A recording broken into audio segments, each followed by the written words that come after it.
Première session du conseil d'administration de la nouvelle compagnie nationale aérienne Mali Airlines SA.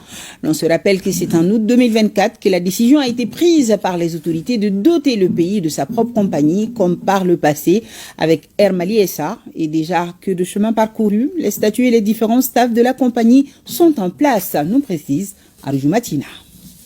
Le processus de désenclavement intérieur et extérieur de notre pays par l'exportation des services aériens dans les meilleures conditions de sécurité et de sûreté est en bonne voie.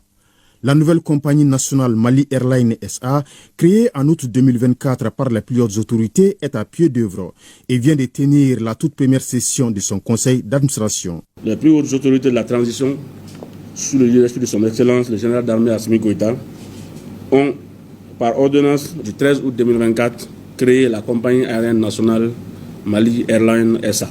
Elle contribuera certainement à la réalisation des objectifs politiques, économiques, sociaux et culturels de la Confédération des États du Sahel, AIS, et de réussir le drapeau du Mali très haut dans le ciel.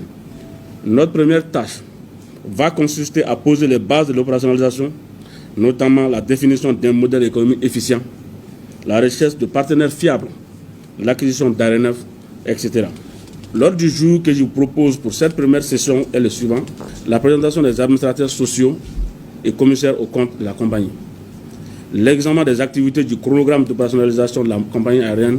Mali Airlines SA, au regard du contexte actuel, est un symbole significatif de l'affirmation de la souveraineté nationale. Ce que nous voulons aujourd'hui, c'est de faire en sorte que la compagnie, qu'on soit capable de transporter les Maliens partout où ils sont.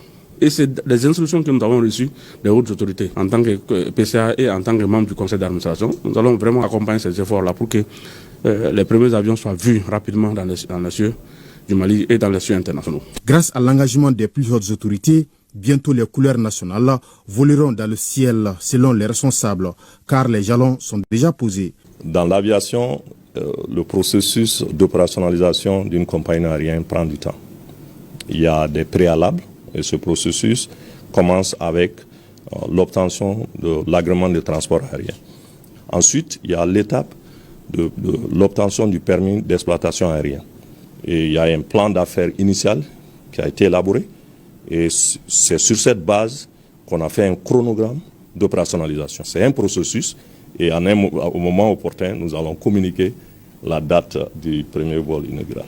Avec comme slogan « Relier les peuples et rapprocher les horizons », la nouvelle compagnie nationale entend permettre au Mali de reprendre sa place dans le secteur du transport aérien en Afrique.